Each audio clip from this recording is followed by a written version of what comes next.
दोस्तों world cup 2023 में हुए मुकाबले को देखकर एक कहावत याद आती है कि भैया चले तो चांद तक वरना शाम तक।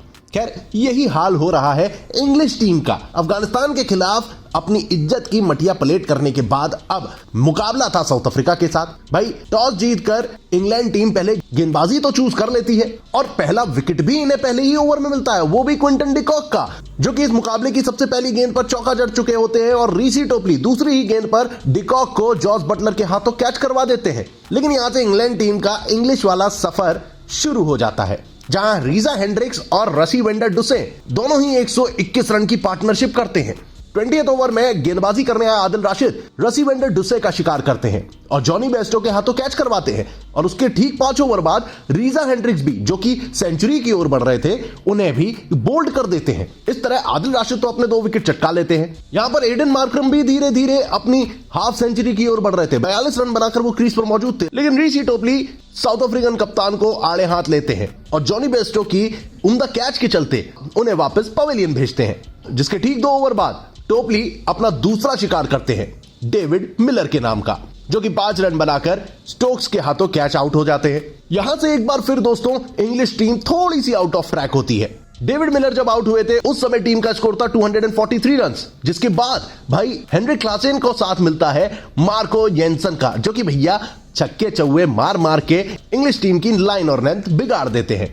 आखिरी ओवर तक क्लासेन 109 रन बना चुके होते हैं, लेकिन गस एटकिंसन इस बार अपना पहला शिकार करते हैं और क्लासेन को बोल्ड करके उन्हें पवेलियन का रास्ता दिखाते हैं, जिसके ठीक 4 गेंद बाद वो जेराल्ड कॉटजी को भी लियम लिविंगस्टोन के हाथों कैच आउट कराते हैं और टीम 399 रन ही बना पाती है और टोटल टारगेट मिलता है 400 रन का। दोस्तों स्कोर तो काफी बड़ा था, लेकिन भैया सामने थे डिफेंडिंग चैंपियंस यानी कि बेसबॉल इंग्लैंड टीम।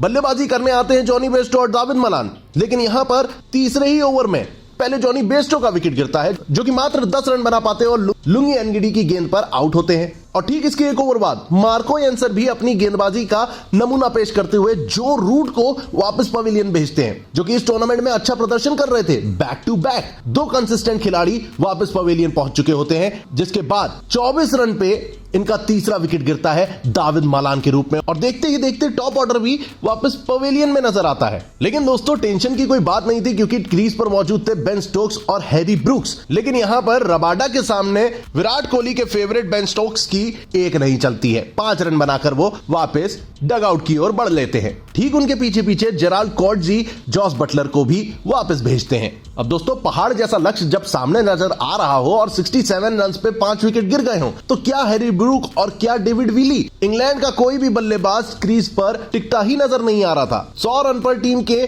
8 विकेट गिर जाते हैं। लेकिन यहां से दोस्तों गस एटकिंसन और मार्क वुड की साझेदारी पनपती नजर आती है। एटकिंसन 21 गेंदों में 35 रन बनाते हैं और मार्क वुड 17 गेंदों में 43 रन बनाते हैं। इतना ही सपोर्ट अगर टॉप ऑर्डर से मिल जाता तो शायद इंग्लैंड की टीम काफी पहले ट्रैक पर आ जाती। लेकिन भैया अब पछताए होत क्या जब चिड़िया चुग गई खेत। दोस्तों जेराल्ड कॉटजी के हाथ 3 विकेट लगते हैं, तो वहीं लुंगी एनगिडी और मार्को एंसन 2-2 विकेट चटकाते हैं। कगिसो रबाडा और केशव महाराज भी इस दौरान बहती गंगा में हाथ धोकर 1-1 विकेट निकाल लेते हैं और फाइनली साउथ अफ्रीकन टीम को 229 रनों की बड़ी जीत दर्ज होती है।